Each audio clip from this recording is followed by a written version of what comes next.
This time on Pole Barn Garage, I want to put this 472 Cadillac that's in this Fleetwood 75 into that 1964 Buick Special two-door post and make a dirt cheap race car. Can we go 13s for less than maybe $2,000? I think we got a chance. Well, let's drag this piece of crap into the shop and get this 472 plucked, prepped, and then installed in that Buick. Using the power of Swanee, we've shoved it in there. Oh yeah, it was a mobile brothel, if you remember that from the last video. It's gross. Just a quick recap, under the hood we have a 472 cubic inch Caddy, and it ran pretty good. It's already got an HEI, it could probably use a tune-up and stuff.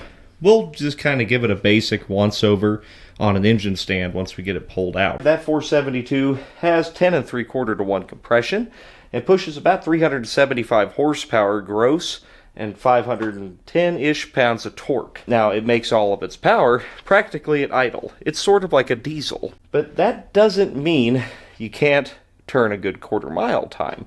You just got to have the gearing to match it, which we won't have, because we're going to try to do this on as strict a budget as we can. Pretty much no aftermarket parts, no anything. We're going to work with what we have and cobble a car together that's gutted, stripped, and incredibly dangerous, and then see what it'll do. You're not going to see a $5,000 6-speed in it. You're not going to see me completely rebuild this engine and put a stroker in it, or even an aluminum intake, because they're like $500 for this. I'm not an engine builder. I'm not a mechanic. I'm just some guy, just like you. What did just some guy do back in the day? He took big motor and big worthless car and then shoved it into smaller car and went racing. So I'm just going to kind of be working on this thing as I have time.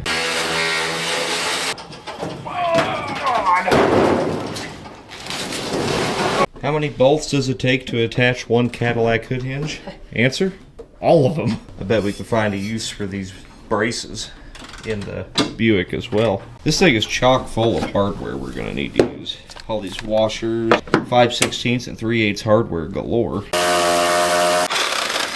This does have the rear AC, so it's got lines running just about everywhere.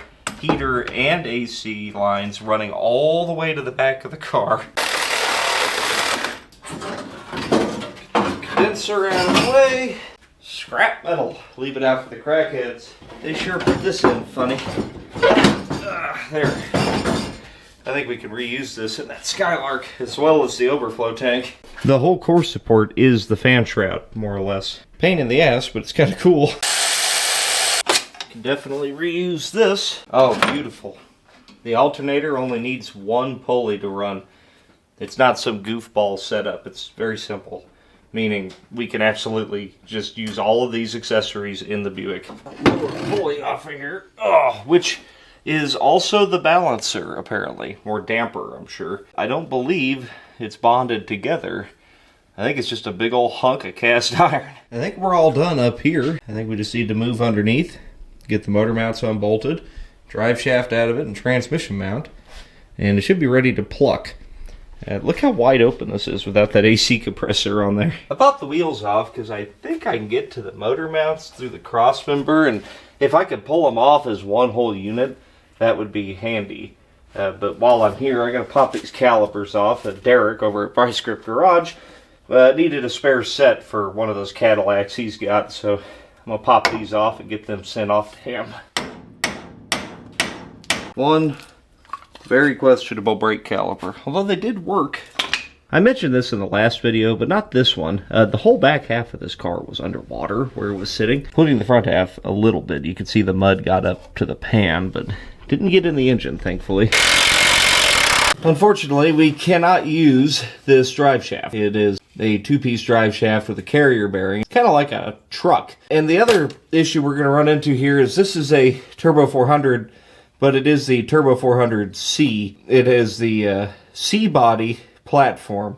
It has a tail shaft that's pretty substantial. We could still probably use it. It's just going to be a little funky, and we'll have to get a drive shaft made or make something incredibly sketchy on our own. I'm just going to hack the drive shaft out of it. And this will also leave the transmission plugged, which will be nice. A lot of these use a bolt-in yoke and a flange here, but this one is still a slip, so we could use this yoke at least. I think I've got just enough room that I could probably get the engine picked up, moved out, and then shove the car out from underneath it. Pull the transmission cross member out. I don't think we can use it in anything, but you never know, might be good to have around. Oil filter housing is going to end up hitting this cross member. How would we fix that? Shucks.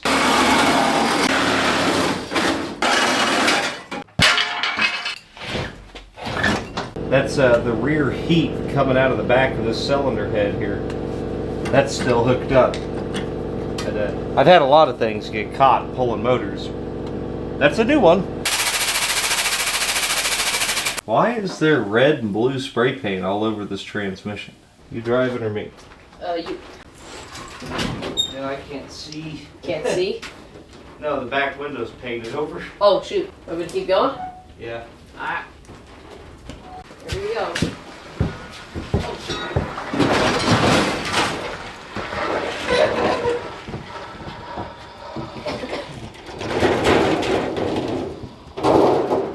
So much for my radiator. Damn it. Now we'll get everything cleaned up in here. I do have a couple radiators out back I think will work, so it's not the end of the world, but I was trying to keep it all Cadillac, you know. I did notice one thing yanking it out. Naturally, it has broken off exhaust manifold bolts. I'm back at it again. I was thinking about it. We probably ought to get these broken bolts out of the heads for the exhaust manifold. Otherwise, later on, I'm bound to kick myself, right? We really got to get this thing on an engine stand before we do anything. You also might notice the puddle of oil developing underneath this thing, indicating that the rear main seal is bad or the pan is leaking. If it's the pan, we're going to put a new one on it because this is a front sump and we're going to need to install a rear sump pan for the A-body. If it's the rear main seal, I'm not going to do anything. I really don't want to do it, but I probably ought to fix these broken off bolts. I've been soaking them for a day in deep creep and Freol. Let's see, I mean, if all I got to do is fix the 3, that's not that bad.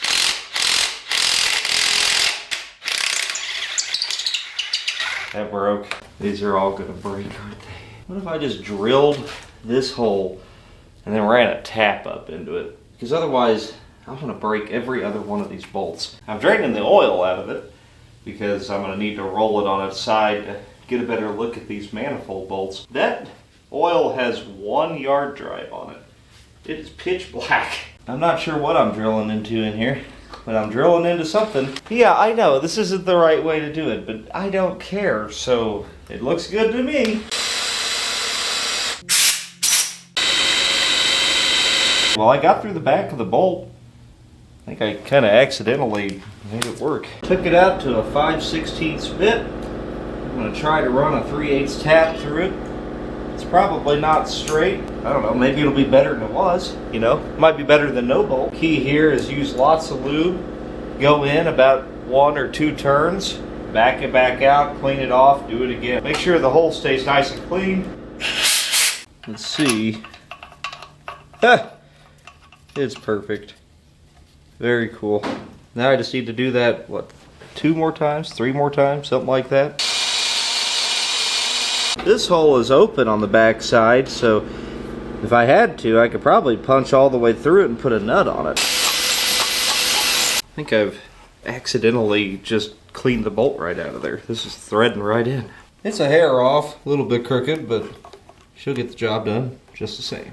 Yeah, I mean, like I said, it's just a hair to the side here, but I probably ought to fix this one I just broke. I could pretty easily see that there was no gasket on the end of this.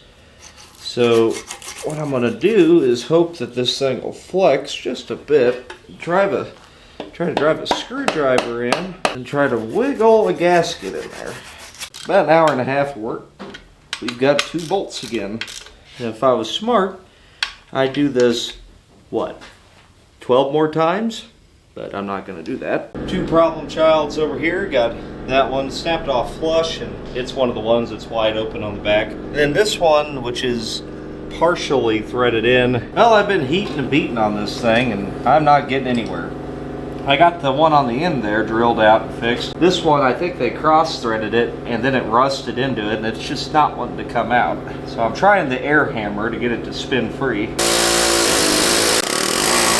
There it goes. Hopefully it broke flush. That was the idea here, because if I were to cut it off there, I'd have to drill my way all the way through the shank of the bolt. That would suck. Oh yeah. Hell, I got the whole thing. There's not much left in there for threads. Looks like the very, very tip of this bolt broke off in there. So if I can get that drilled out, then I should be able to get some threads back in it. 58 washers later. That'll work. I don't want to go too crazy with it. We got to get this oil pan off and put a rear sump pan on it for our A-body that we are installing it in. I got this Eldorado oil pan and pickup off of eBay. They were a couple $100, but it is really nice. I was having a hard time finding one local, but that's what you want is out of a front wheel drive car. You need the pickup and the pan. Shall we see what's inside? It's not that bad. Pan's pretty gross, but I don't see any metal, which is good. Just kind of give all the rod caps a shake, see if anybody's loose. Be a great time to put bearings in it if you cared, which I don't, so good to go. But I do care about this. Look at this. Look how much slop is in that timing chain. It's almost falling off. I bet you a nickel that is the factory nylon geared timing chain, which you don't see a whole lot these days. Usually they've been replaced or the motor's junk. And if memory serves, I'm pretty sure this is an interference fit engine. That breaks, it dies. I'm gonna spend the $35 and we'll put a timing set in it. And I'm looking here, we gotta change the pickup, of course, which means we're gonna have to change this main cap bolt and move it somewhere back here so that the pickup can get all the way to the back. But we're gonna address that in a minute. I wanna get this timing cover off before I do anything else. I don't think that's ever been off. How freaking deep does that thing go? There. We're gonna get the water pump out of the way first, I imagine.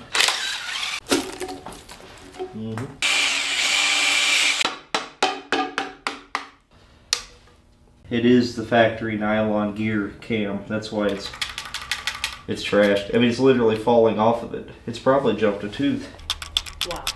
I haven't seen one that bad since I was a kid. Out comes the distributor, because it's a front-mounted distributor, which also drives the oil pump. You can see here, this is a drive shaft, and it's an external oil pump, kind of like a Buick. Got the fuel pump eccentric off.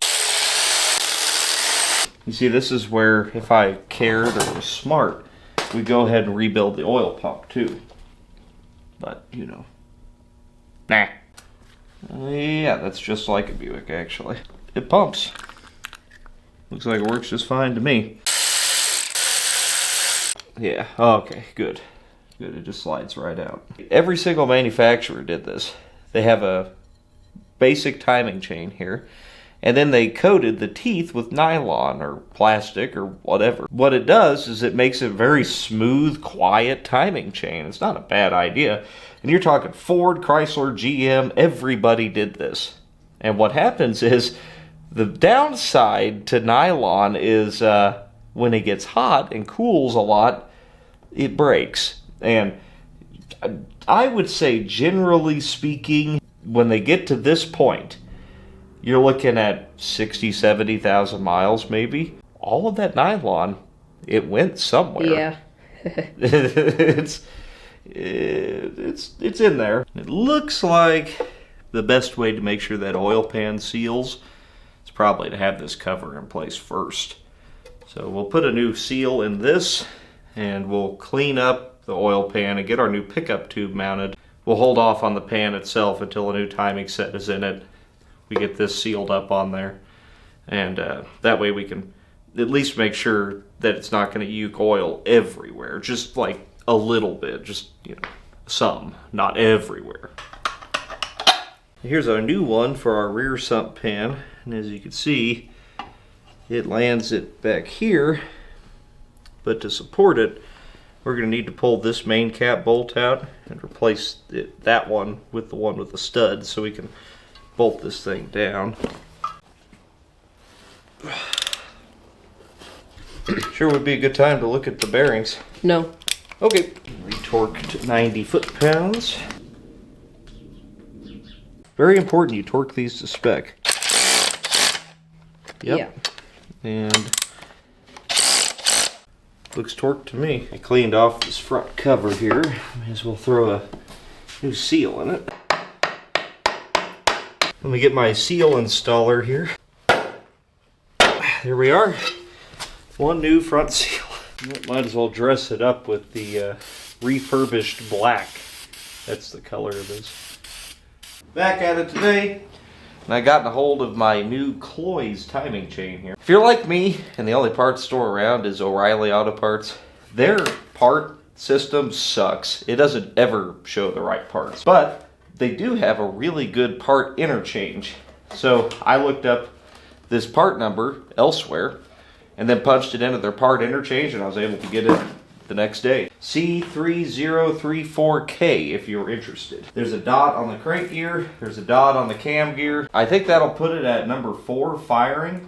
Then you make one full revolution and you're on top dead center. Crank gear is an exceptionally tight fit. I had to put a long bolt in it to kind of guide it in here. You see, you got a dot there, you got a dot there, got a bunch of slop here. I mean, it's tight on this side, so like if I opened up an engine and this is what I found, I'd say, it's okay. That's pretty sloppy for a brand new timing set. It'll work just fine, but that's not ideal. At least it's not going to fall apart now. Oil slinger stuck on. Finger in the plug hole here. And if I make one full revolution of this crankshaft, it should hit number 1 compression. Oh, okay. I just realized why I got very confused. Cadillac cylinders are numbered differently than other makes. Okay, that makes more sense now. And likewise, I didn't know that the firing order was different. I just learned quite a bit. But yeah, number 1 is right here. And the firing order is 1, 5, 6, 3, 4, 2, 7, 8. It's a good thing I didn't just assume it was like every other GM V8. Alright, well, that solves that confusion. Let me pop this valve cover off to verify. Yeah, I was wondering, because I was like, why does this have compression like in the middle of the cam gear travel? Like, that doesn't make any sense. Oh my god. It's great. Yeah, this side is not great. Well, neither side is that great. What's that? Who cares? It's fine, I'm sure. Probably timing gear. Now with the cam gear on 12, crank gear on 12, number 1 is on top dead center. Because this is number 1. That's... Don't judge me. I'm going to try to get this sludge out of here by soaking it in oven cleaner, and while we have the pan off of it, we can flush the whole engine out, right? It's bad enough I feel like I need to do something about it. Do I feel like I need to disassemble it? No. While I let the oven cleaner do its thing, I'm going to try to get this huge coolant fitting out of the back of this head and run to the hardware store and see if they got a pipe plug that big. I mean, it's got to be 1.5 inches. It's massive. That might just stay here.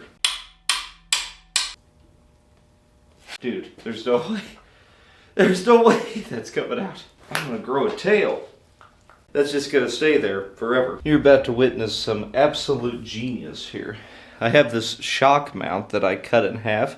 It is a 5/8 diameter, so it fits in a 5/8 heater hose quite nicely. We're going to put some of the goop in the hose, install, boom, look, a plug, boom. It is fixed. 2 hose clamps, and as long as it doesn't run into the firewall, it'll be fine. Repaired. Oh god. There's not really a good way to do this. I'm just gonna kind of loosely break up the debris and then hit it with like 48 cans of brake clean and then hope that's good enough. That's quite a bit better. I got a lot of the loose chunks out. There's still some I'm gonna have to pick out of here like that. What it does is kind of helps break that stuff up. get it out, you know. When we're ready, we'll flip the engine over, do it again, but flush it out from the bottom up, and that should help get rid of, I mean, this is just carbon is all it is that's left. Cleaned up the oil pump drive shaft and oil pump housing here a little bit. The good thing I was able to salvage this gasket because my $140 Felpro complete engine overhaul gasket set doesn't come with it. You know, that's really cool. I mean, does anybody else hate the world today? Boy, I sure feel like I'm getting bitter. On an externally mounted oil pump like this or on a Buick, do not use RTV on it. Or if you do, be very sparing about it. Once upon a time, I had a Buick 350. And I thought I would reuse the oil pump gasket, kind of like I'm doing right now, except for it tore. So I was like, oh, I'll just, you know, put some RTV in there instead. No, bad idea. It got in between the gears and snapped off the roll pin for the cam gear of the distributor. I'm going to use just a thin coat of RTV all over this. Make sure that our balancer or whatever is lined up and it fits in the crank seal pretty nice. So I'll go ahead and bolt the cover on and then we'll install that. Installing my freshly remanufactured water pump on here. Only the best. Press the quote-unquote balancer back on. I started to move the engine, kind of thought better of it. Figured I ought to go ahead and stab the distributor in real quick while it is on top dead center, just to save me some work later. Since we don't have to worry about that air conditioning garbage, you know, we can just about spin this thing all the way around. Like right now, our rotor's pointing, well, right here. We just want to pick a spot where it's kind of right in the middle, you know. I'm going to make this one number 1 right here. That way we can do whatever. In case I really screwed something up, it won't matter. And I do that a lot. Hold down in here just to keep it in place for now. Done. All right, I'm going to finish pushing on this balancer. Then we're going to flip it over. Let's see here. Test fitting the oil pan, and it no fitty, because dipstick is in the way. The only logical thing for me to do is just beat that until it fits. There we go. How much oil's in it? I don't know. Who cares? Oh, beautiful. This is probably one of the best oil pan gasket designs I've ever seen. Look how it actually locks together. I mean, it's pretty damn cool. And it's got these little nubs that hold it in place. As far as a multi-piece oil pan gasket, that's really well engineered. The only thing we need to do now is just make sure we get a little extra glob on the corners where the gasket meets the rubber here. Set Perfect. right down in there, perfect. God, that's a great design. Why can't they all be like that? Really good. We're trying to pop the motor mounts off, because I did buy a universal motor mount kit, which are the exact same motor mounts, roughly. Looks like there's just a slight difference between them. Enough of one that I don't want to deal with it. The kit just consists of 2 pieces of 3/8 plate and 2 motor mounts, but it was only $100, so I cheated a little bit. But this motor mount is very stuck, so we have to pull the oil pump housing off again to be able to cut off one of the bolts or something. This seems a little excessive. Time to get it rolled back around so we can clean it up, spray bomb it, and she'll be ready for install. Get this baby marinating in some Dollar Tree oven cleaner here that they just recently started carrying again.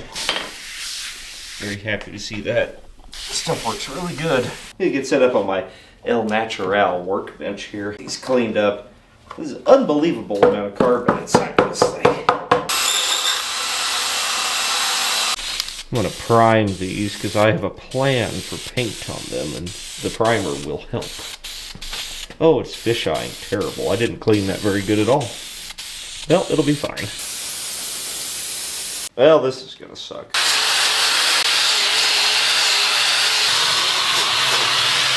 Well, these are ready, and what we're going to do is spray them gold. And this is not heat-resistant paint, but hopefully the heat-resistant primer will help hold it onto the engine. I thought a black engine with gold valve covers would look kind of cool. Or it'll look like I spray painted the valve covers gold. One or the other. God. So now that literally everything in here is coated in debris, let's just go ahead and paint it black. And there's a very specific reason I chose black as the color for this engine, and that's because it'll cover up all of the grease and all of the oil and all of the junk that I didn't want to actually remove or make better. You know, it'll blend right in. Trust me, it's called Rebuild Black for a reason. Black in this thing like a Costco rotisserie chicken. Look at my high performance motor coming together. Oh, that's horrible. Anyway, I'm going to let that dry and I'll put some gaskets on them valve covers tomorrow. Today's video is brought to you by AG1. I love AG1. It's morning. I'm going to start my day with AG1 and I'm going to have energy all day long. Not only that, but I'm not going to suffer terrible consequences with my gut health. AG1 has probiotics in it, helps support your gut health. It makes you a little more regular. You know what I mean? It also helps support your immune system. So what I like to do in the morning is just chug the entire thing. That's probably not like the way you're supposed to do that, but that's how I do it. Scan this QR code, use my link in the description, and you're going to get free travel packs and a year's supply of vitamin D3 and K2. Very helpful this time of year. Vitamin D on account of the whole sun being gone thing in the winter. Thanks to AG1 for having a tremendous product. It has made a considerable difference in our day-to-day lives. So scan the QR code, click the link in the description, get you some AG1, give it a shot. I think you're gonna like it. Next morning, I'm tossing some new plugs in this thing. See, that's why I left the old ones in there. They're basically masking plugs. My buddy Ray is here. Up from southern Missouri. What do you think of this, Jim? I like it. It's gold. It's gold. Well, here's our goal for today, perhaps. Wrap this up. I want to get the wires on it since we can do that with it out of the car. Need to get it attached to that. Then we need to go fetch our Buick and shove it in the shop. And the weather's perfect for that. I don't know if it was obvious, but these are not the right plug wires for this at all. They were off of Holly's clearance. And then they were used on like several different engines. Which means by this point, they're actually paying me. About ready to marry that thing back up to its Turbo 400, but I am going to change the converter. No, I'm not going to put anything good in it. I kind of had a plan. So this converter from the Cadillac is like a 1200 RPM stall. I was looking them up. I ordered this one for a 4x4 small block square body truck. It's like a 1600 RPM stall. Just a little extra, and I've always found that these reman converters are a little looser than they say they are. So if I'm right, this is $80 and it should give us 1600 to 1800-ish stall speed, which is perfect for that. It's not perfect for most things, but that engine makes all of its torque at about 2000 RPM. So I'm going to go ahead and fill it up with Type F because I think a little extra grit might be good for this one, you know? You know how they have Miracle Fix in a bottle nowadays? Back in the day, you just pour some Type F in it. That was pretty easy. I've never had one pop in like that. That never happens. Good God, this thing's heavy. Well, it's 6 feet long. Well, we got lots of leverage. Oh, God. We're going to grab this thing, but before we grab that thing, we're going to pull a manual steering box out of this thing. This car has a manual steering box. That car has power steering. And I figure the less we got to deal with, the better. Before we put the motor in, I want that in. I gotta say, I've done funner things. It's kind of hard to get to. This thing's kind of a lowrider. You might say it's slammed. Now, I don't want to hear any crying about me parting out this four-door Tempest, okay? All the parts are going onto that convertible Tempest eventually. We have to take the idler arm and the drag link so we can install that in the Buick. They're different, power steering to manual. We'll just unbolt it real quick. Something's on fire. I smell something. Oh, it is on fire. The grass is on fire. We gotta cut off this power steering ram it's got too. We don't need none of that chump power steering, I'm sure. Hell yeah. I'm determined. Yes. There. Doesn't that just scream safety? Yeah. Hell, I barely nicked it. This poor car has no idea what's about to happen to it. What we're going to do is strip this thing. We're going to get the bumper off, get this fender off, get the old transmission out of it, and just open it up. That way we can change our steering box now. It could be way easier if we do it now. And then putting that Cadillac motor in is going to be way easier without a front clip on the car. You're gonna scratch the paint. Dang it. I don't think I mentioned this. I gave $1,200 for this car. You can buy Buick A-body two-door cars all day long for cheap. I don't know why, but a Buick doesn't bring very much money. So you want me to cut the quick release on that, or? Yeah, cut the quick release. Let's see what happens. It's got fluid in it. And it's bright red fluid. Is that a switch pitch, or is it a turbo 350? No, that ain't 350. It's weird looking. Yep. Super Turbine 300. Basically, variable vane torque converter, and it had a little TPS sensor on it. You mat it, and it would not shift from first to second to like 70 miles an hour-ish. I had one in a 65 Cutlass a long time ago, but that's about all I know about them. Definitely going to die behind a 472 Cadillac. Yeah, so yeah, definitely. we'll save that for something else. Well, let's get rid of this perfectly good, probably new steering box. Losing the power steering, A, simplifies the installation. B, I think overall we probably lose close to 50 pounds.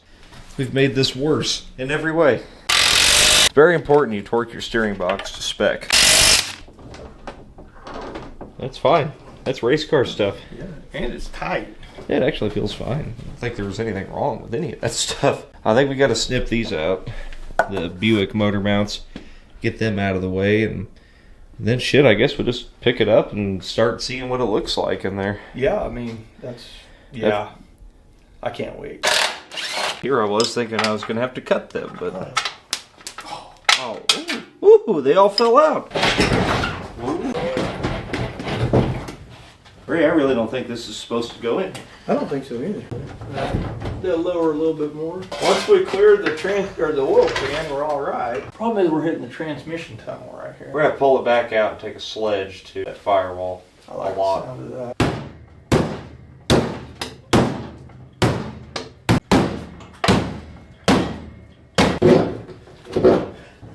There it goes. Doing things? Oh yeah, it's going. Whoa! I think we should let it down. Move this hook so it doesn't try to pull out again. Yeah. And then we can lift it up, we can get our plates in here, and then try to mock up where we need to actually hold the engine down. You can put a piece of paper between the steering shaft now. Shoot, that's fine.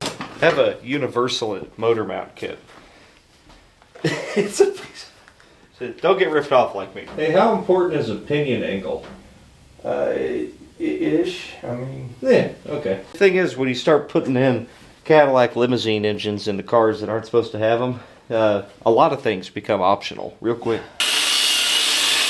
This little clamp thing here, which may or may not retain the lower bearing of the steering column, is in the way, so it needs to go. Oh, there's no way. I didn't do anything at all. The level, well, it doesn't work. You know what?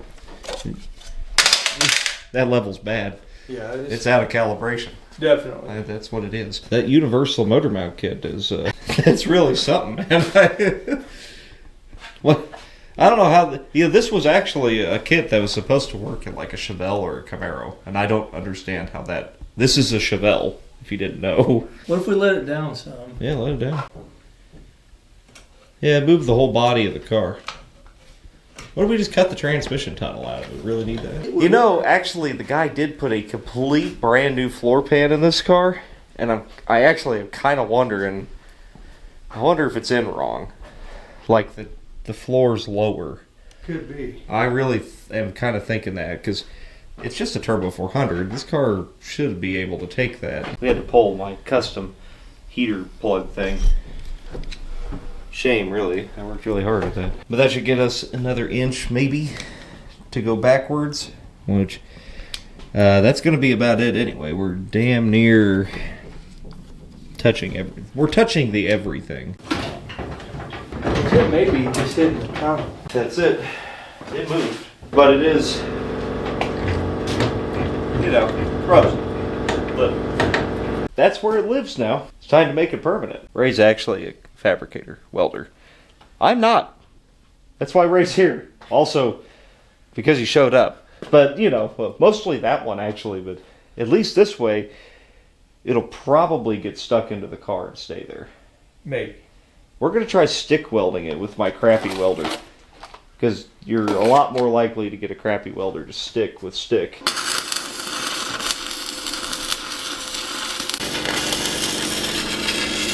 Want me to remove our shims? Oh, yeah. Better get the wrench out of there. Ooh. Ooh. That bends a lot. There's not a lot for us to weld to. That piece of rebar we found on the floor looks like it'll fit pretty good in there. Just kind of triangulate a little bit. What else is rebar for? I love how ghetto this is. The tech guy at the track's gonna be like, is that rebar? No. No, sir. No. It's chromoly. We are still rubbing, but I mean, just barely. So what I want to do is get a good witness on that shaft. I mean, it's just barely touching. Right there. You know, if you took the death wheel and Beveled it. beveled it, it wouldn't rub. Exactly. It can't rub if it ain't there.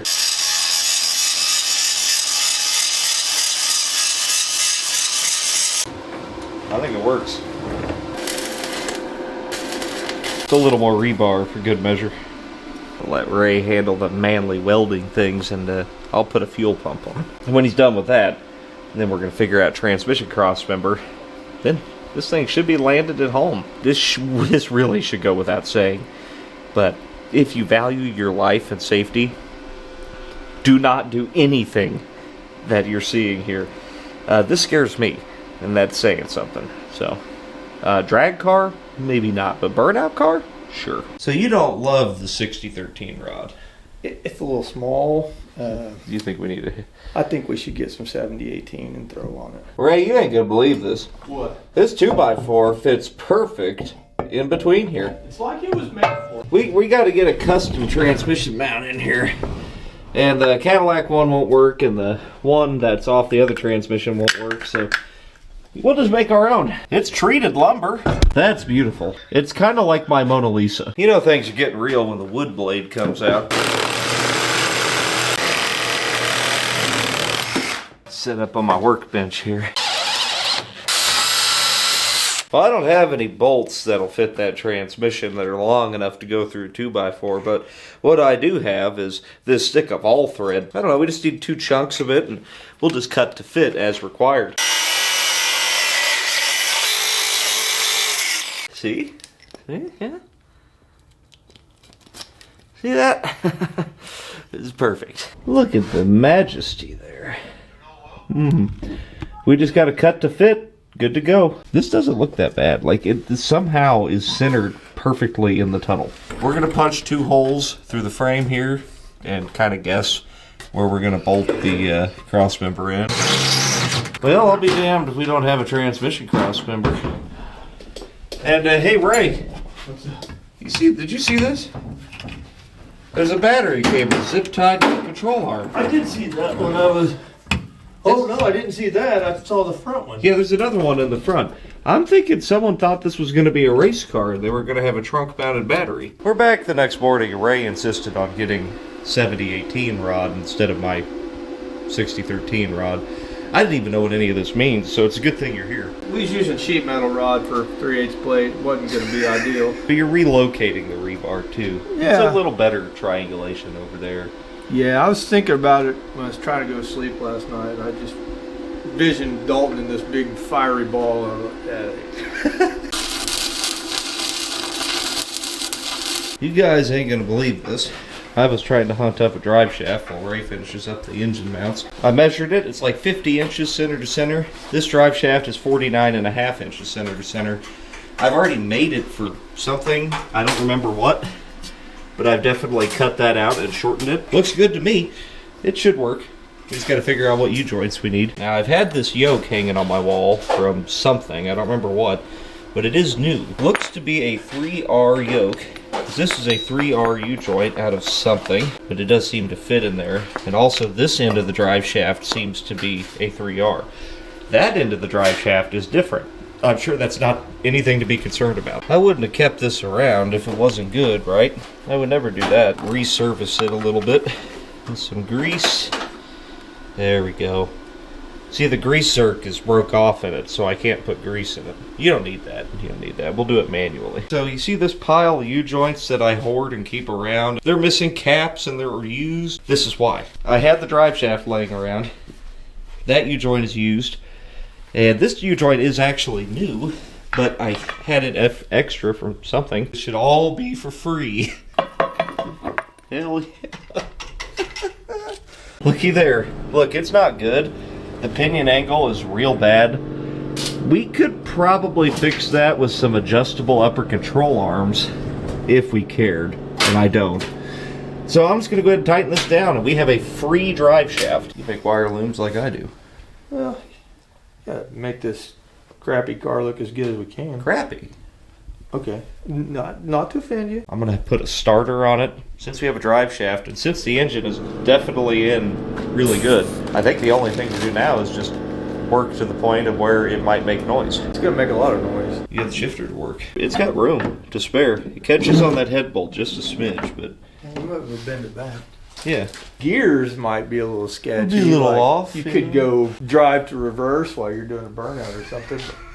Well, that's future me's problem, really. I mean, current me's not worried about it at all. Hey, here's a tip I've learned over the years. When you gotta put one of these big old honking starters on something, do yourself a favor and run the pigtails for the trigger wire and your ignition bypass wire, which we don't need. Go ahead and get them hooked on and snaked up through there first. That way you're not trying to fiddle with these little bolts and stuff under the car. So I'm just going to add some number 10 wire to this and run it out to the top. That way we can hook it in wherever it needs to be. In this mess here, somewhere, should be the cabin power wire. There it is, right there.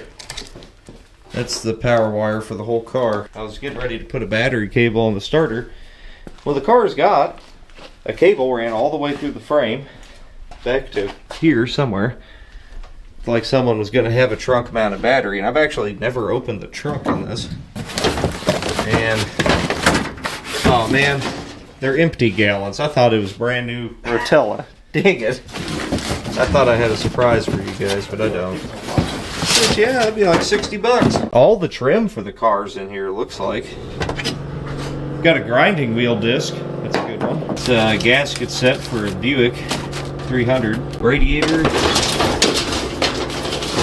Custom door panel. Definitely where they had the battery ran.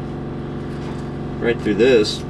And the custom floors it's got back here. It doesn't look that corroded, if at all. I was wanting to put the battery in the trunk anyway because I wanted to pull the inner fenders out of it in the front. I think I've got a marine battery box around here too. Freaking ground strap on the firewall lands right on the back of the head. It's made for it. It's like it's supposed to be there. Yeah, kinda. Anyway, I got this professionally crimped on, and I'm gonna get that hooked to the starter, get the starter stuck on it. I'll have to go find a push button, unless the car has keys. It does. What? It's got freaking keys in there. You bought a car with it. Holy crap. It's got a whole ignition switch and everything. This car is too good. It is too good. $1,200 for this, and you could buy this car all day for that. And if somebody didn't want to go crazy and put a big Cadillac engine in, you could have put a small block in this thing. And you'd be done in 2 days. And just had a weekend cruise. Yeah. Or even a Buick motor. Any Buick motor bolts right in. A Pontiac, an Oldsmobile. They all bolt right into the car, and you could use factory stuff. This doesn't do that, but it's cool. It's basically a Chevelle GTO. Cutlass. Fleetwood 75. I knew I had a battery box laying around here. I don't know what the hell that's from, but we may as well use it. Had a random battery cable laying around here. This will work fine to ground it. Just run it through the hole and bolt it to the frame. This floor back here is super ghetto. I mean, it works. It's something I would do. Attach this baby with the Lord's fastener, self-tappers. Run my battery cable through here. Make sure we got enough slack. They had it bolted to the trunk latch. Future reference, don't do that. That's not going to work. Ray's been finishing up welding. And he proclaims it is stuck. It's stuck. It's stuck. Yeah, nobody'd even know now. They'd be like, wow, I didn't know these came with Cadillac engine. I got to put a terminal on the end of this, and we will have a battery. Theoretically, it'll crank. This car was sitting in the field yesterday about this time. So this is pretty good progress. Hey, I hooked up the battery, and it's not on fire yet. Okay. That battery's pretty dead. We used it to winch the car in, but... Well, I'll be damned. it cranks. We're going to get a fuel delivery device on here, and this is where all the budget of the whole car is. And the only reason I'm doing this is because these usually bolt on and they run fine. This is an 800 CFM AVS2. It's going to feed that no problem, and they work out of the box. Usually I have like a 750 double pumper laying around or something, but I actually don't right now. I have a kit for one. I was looking. Trust me, I was looking. These are pretty budget friendly, I'd say. It's like 440 bucks for that carb. And then I did buy the Edelbrock adapter plate. These are a little better than like the Mr. Gasket ones, and they're not much more. I do have the manual choke version, and unfortunately, with this fuel line, which I very, very much prefer, I think I could use the choke, but that's fine because I wasn't going to use the choke anyway. So we'll just wire that open and that'll work just fine. It's always something. Carburetor rubs on the intake.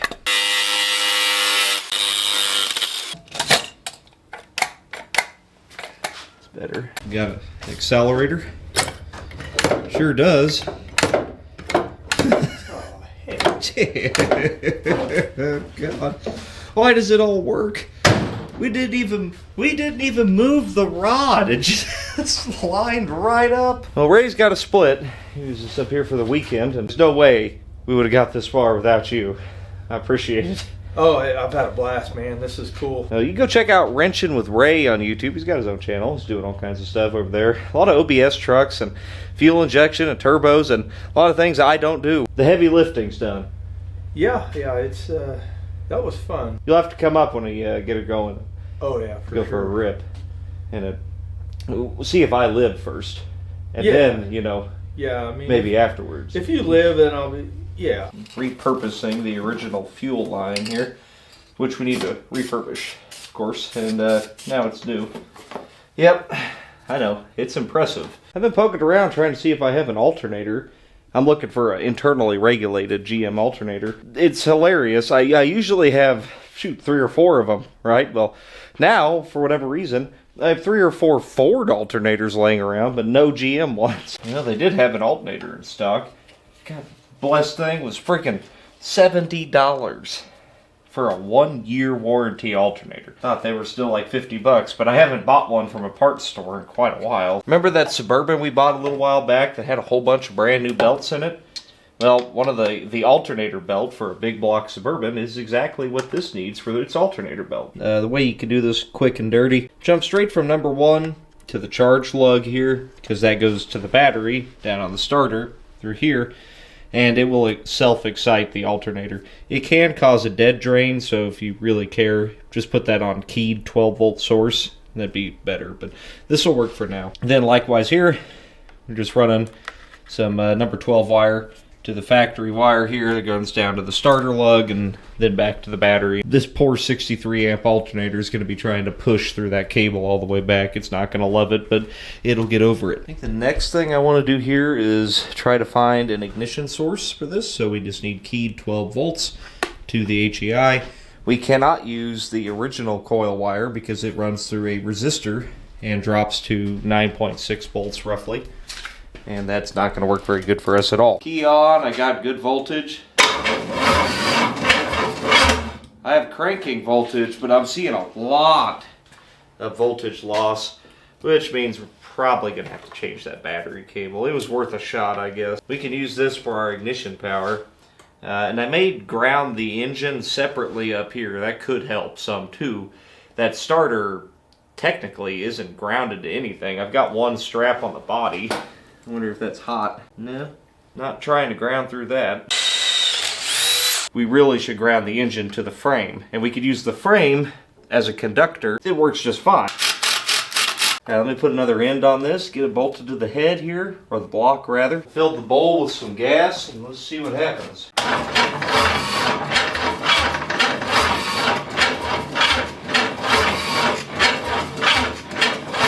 This may not work.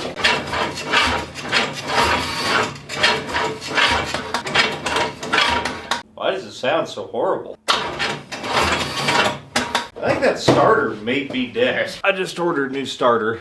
We'll try that. It probably needs it. I remember it cranking pretty slow in that Cadillac, but you guys go watch and verify for me. Back out on it today. I got a new starter here. Let me throw this starter on.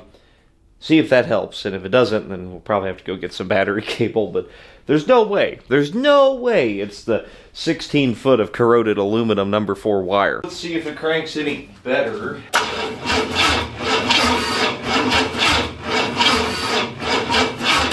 Damn it. Alright. I mean, it is better. It sounds better, but I'm gonna guess that's probably not the problem. I just threw a hot battery in it. I just realized the battery that was in it was 5 years old.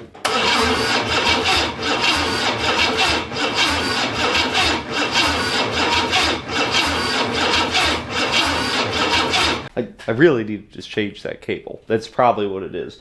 But it's cranking fast enough now, it should start. And I don't think it is, because I think the voltage drop while cranking to the distributor is too much. So I'm going to try to jump that out straight to the battery. I just want to hear it pop off. A piece of wire ran all the way to the back of the car, and thus eliminate voltage drop as a possibility.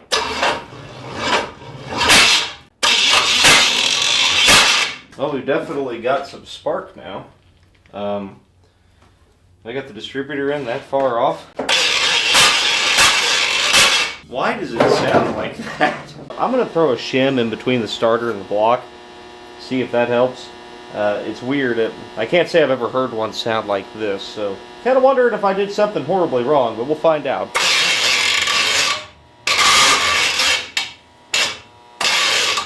Interesting. Seemed to make no difference at all. I have a feeling I just murdered that Chinese starter. Let's replace the battery cables. Here's the way you can mount your battery in the trunk and get away with it for a little while. Go to your farm and home where they have number 1 jumper cables, 20 foot, so you get 40 foot total of cable. Now the thing is, this is copper coated aluminum, CCA. It conducts perfectly well, but it doesn't hold up great to sustained amperage, so it'll be fine. When I ran enduro cars a few years ago, I would use jumper cables to mount the battery in the trunk, and pretty much all of them. And the Holy Goat has had jumper cable, battery cables in it for what, 3 years now? Same thing, it's in the trunk. If we strip back the end of this, like so, it looks like copper, but it's actually aluminum. It's also a fine strand wire, which is, I mean, less than ideal. You got the jumper cables for 40 bucks. At 40 feet total of cable, that makes it $1 a foot, as opposed to about, what, $7 or $8 a foot for actual battery cable. I'm going to take a ring terminal and then crimp it on the end. These are really cheap, crappy ring terminals, so they crimp pretty easy with just about anything. So long as 100% of the surface area of that wire is touching this terminal and it's tight, it'll be just fine. Little heat shrink over it, it'll be just fine. Got that ran in here. Hopefully this will help with almost double the size of wire. Made new ground as well. Let's see if it cranks better. If it doesn't, I'm going to blame the starter.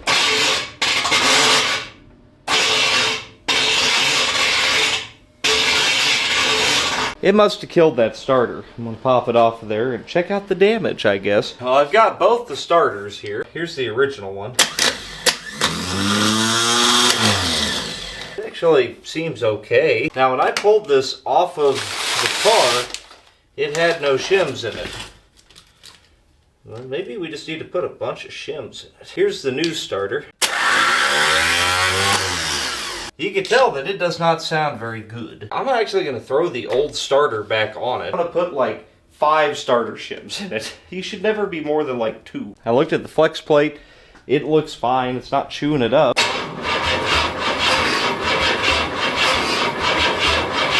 That's a lot better. I literally 4 shims, and it sounds like it might need another one. Before I go too far here, I want to make sure I put this thing on top dead center. Blew my finger off. That says top dead center. Yeah, I've got it more or less in the right spot. The distributor's not 180 out at least. Thank God. Let's give it a little more timing.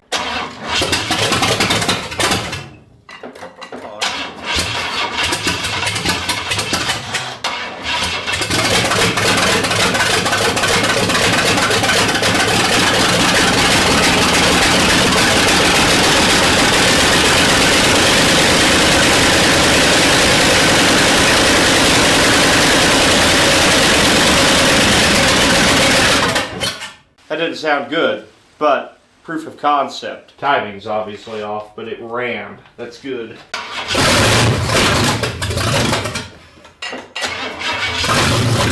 think I ran out of fuel. This is going to be one very, very thirsty mother.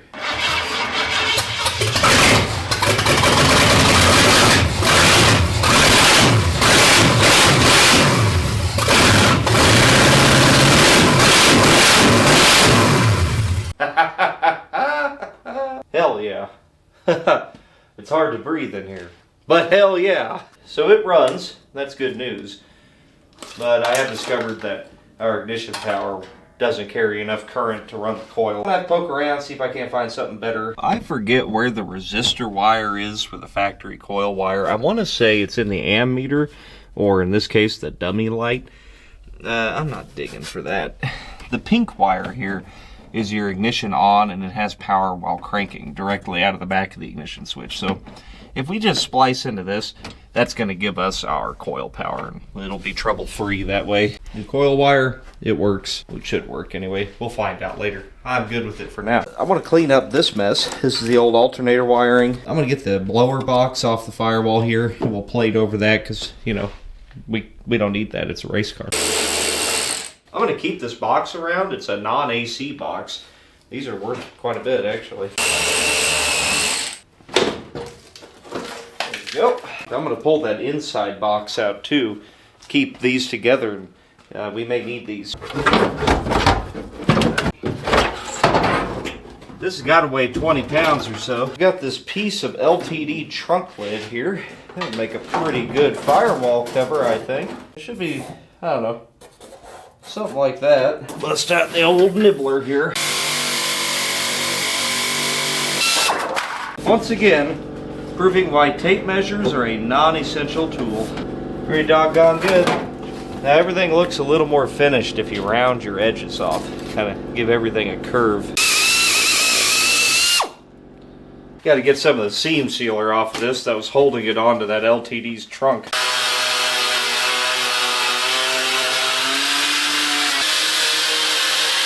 If you were to tell me that this isn't the most beautiful thing you've ever seen, I'd have to call you a liar. This firewall is kind of flanged for the blower motor and the heater core. We're going to have to eliminate that.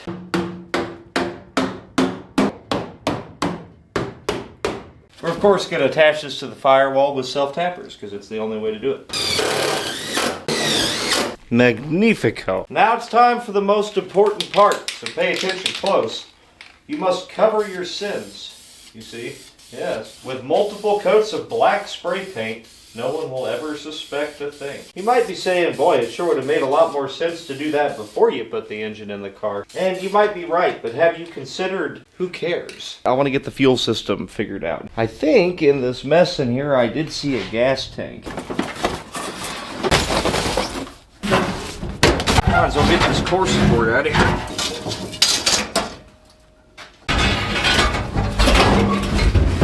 Well, let's see what we have here. It smells terrible. Hell, it ain't that bad. It's definitely got some varnish. There's definitely some rust. I mean, it's not the best I've ever seen, but we know it fits the car. This tank over here is out of my 64 Le Mans, and the only reason I replaced it is because it was the wrong tank for the car. It is different than this one as well. But it does have one thing going for it. It has a 3/8 sending unit, I'm going to rob that. The Buick has a much smaller 5/16 sitting unit. I also found these straps laying around. I don't know what they're for.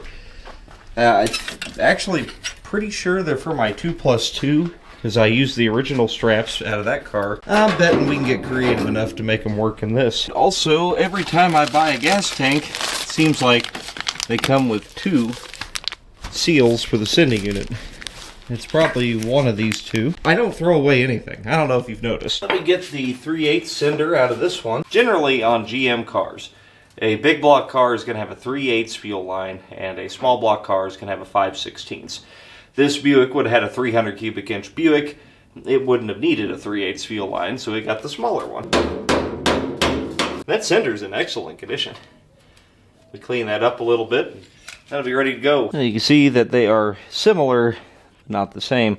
You can also see that the old sending unit is in good shape, which speaks well for the tank. But they're not exactly the same, but they're pretty dang close. It should work. Let's just eyeball these straps. See if they seem like they're even remotely going to work. They're definitely too long. We can work with that, though. I could strap them all the way to the back of the frame here, which is, you know, probably suboptimal considering the body is not part of the frame. But also, you have to take into consideration that I don't care. Here's what I'm thinking. It's obviously too long. We'll just put it back here instead. Drill a couple of holes. Done. Pretty tight quarters here, but let me try to knock this out.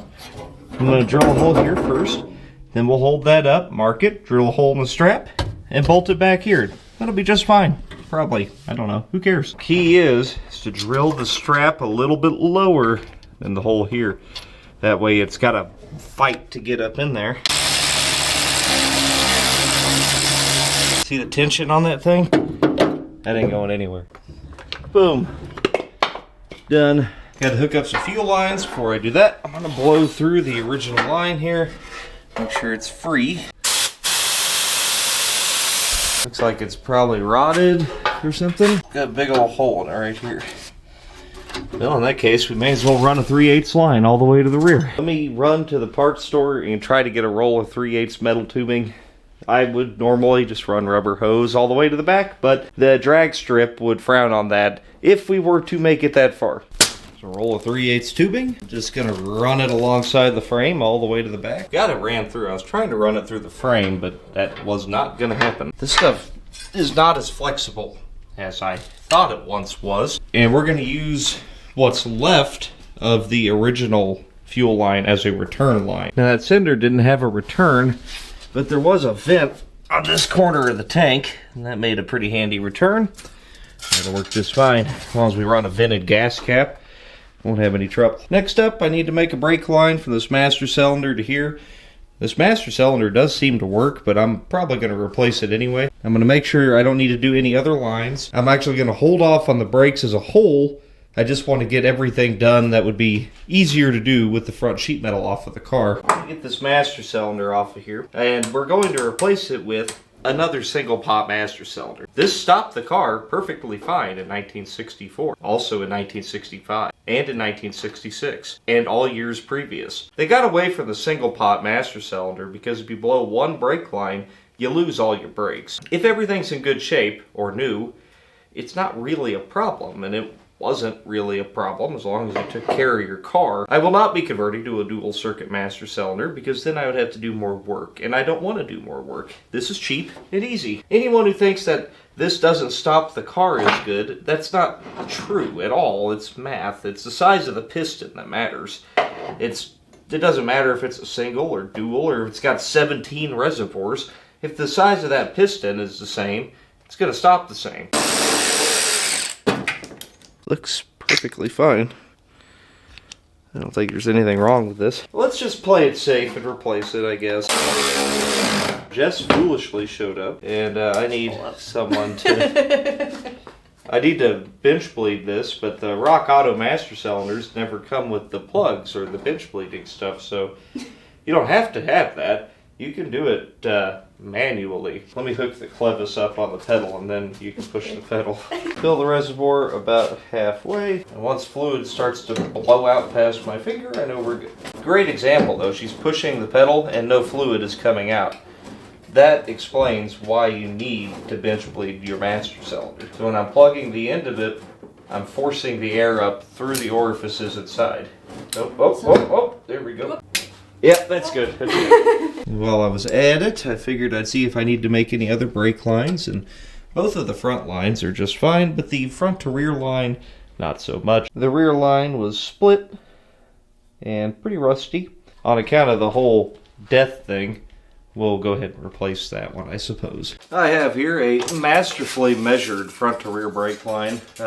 I'm going to haphazardly install it into the car here shortly. But I'm going to make quick work of it with my SUR&R brake flare tool. I highly recommend these, like most things on the channel. Not sponsored. But it is a hell of a tool that I use religiously. I got to tell you, having that SUR&R deal there, and just keeping some bulk tube nuts and tubing on hand is paid for itself time again.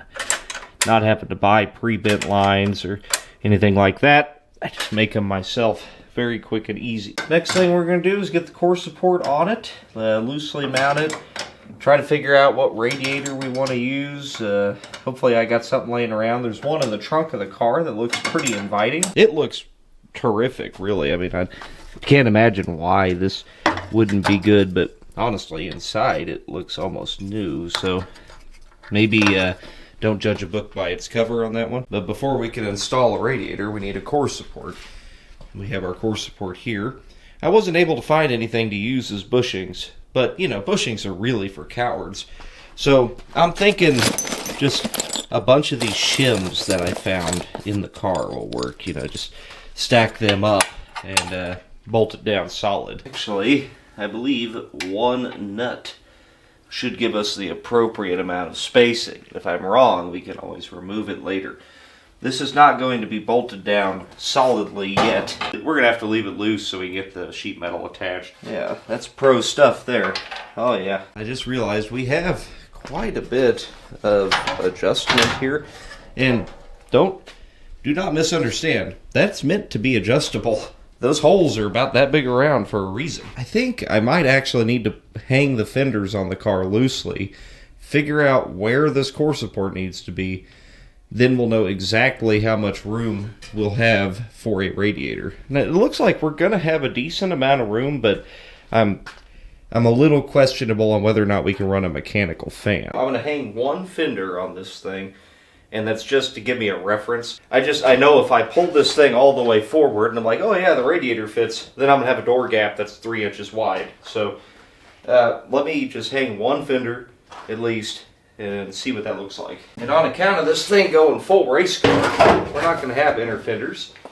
So one cool thing about a GM and some Fords is the aprons are removable. You don't need them. They don't do anything other than keep stuff off the engine, and also they're somewhat structural to attach to the fender, but I can't actually attach this fender until the weight of the car is on it on the ground. It takes me from having like 4 inches of adjustment side to side and all over the place to having about an inch in all directions. So it'll just kind of help narrow things down. And one thing before I forget, please go to polebarnmerch.com. Get yourself a stocking cap to keep your ears warm, a hat, a shirt, a whatever, and help support the channel that way. Conveniently, this Buick radiator has the right outlets on it. Not only that, but it is a 3-core, because it must have been from an air conditioning car maybe. The upper hose is no problem at all. We could definitely get that in. Lower hose is a bit of an issue. I kind of see why people usually relocate the oil filter on these, but I would prefer not to spend the money if I don't have to. Well, whatever this random piece of hose I found, I literally just found it on the ground in there. It's cut off of a whole hose, it seems, but boy, it's just about right. There is no room for error, though. It's kind of holding everything in place, you know, but maybe that's not a bad thing. Maybe we need that, you know. It's a little crooked. But you get it's not an error. That's a feature. I took about an inch off of that. Now it'll fit, maybe. And if it doesn't, well, it'll be good enough. Because I'm not pulling that back out again until I realize the radiator's bad. We need to do it anyway. Dug through my stash, and I found this. Kind of a weird flex hose with a 90 on the end. It's old, I don't know what it's from, but that actually works pretty dang good. It's a little bit higher than I had hoped for, but it's the best we could do with what we got. This is the fan from the Cadillac. And I can shave off about 2 fingers off of that spacer here. And it might, oh, no I can't. No, it'll hit the damn lower pulley. And no matter what I do, I'd have to move this radiator forward about 2 inches. We'll just go with an electric fan. Not my favorite, but it'll work. This is a Flexolite fan I bought for that Torino and then never used. It's a little bit big for this radiator, but I mean, that should be just fine. It ain't gonna be the best in the world, I'm aware of that, okay? But we're also not trying to drive this thing like across the country or anything yet. Before I put a fan in, I need to secure the radiator somewhat. I recovered these California license plates when we ventured out into the wastelands out there. They are very flexible and cheap, so they work pretty good for this. We will, of course, attach these with the Lord's fastener, a self-tapping screw. And on the 8th day, God said, "Let man drill and fasten things in one step." Well, this is magnificent. The license plate doesn't do anything, but the piece of angle iron I bolted down here actually does. So, you know, it's the thought that counts on that one. Anyway, I'm going to haphazardly zip tie this fan onto here and get that wired up. I'm not using it as a pusher fan. As a pusher fan is quite a bit more inefficient, and an electric fan is already plenty inefficient all on its own. We need all the help we can get. If you put it in front of the radiator, it can restrict air passing through the core, right? So on the other side of the radiator, it's a little bit better. That's all. I'm just grabbing some power out of the fuse box here. I'm gonna put my switch up here in the dash. Then I'm gonna wire a relay and get all that settled and whatever. Boring stuff. I think I'm gonna cut this video right here. This is a pretty significant project, obviously, but we've made really good progress.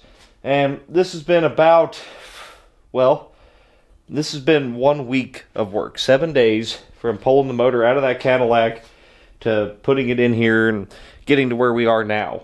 So I think another 7 days and we could probably be doing burnouts. So I promise you, burnouts, next video on Pole Barn Garage, unless it explodes.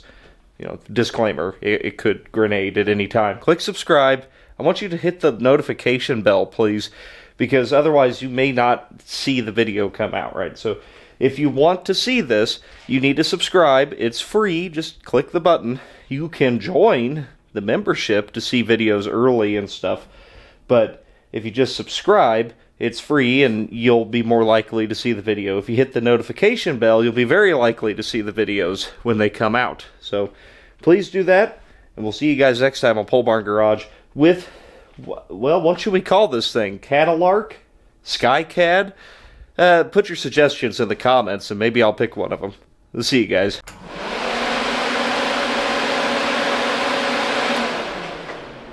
Perfect.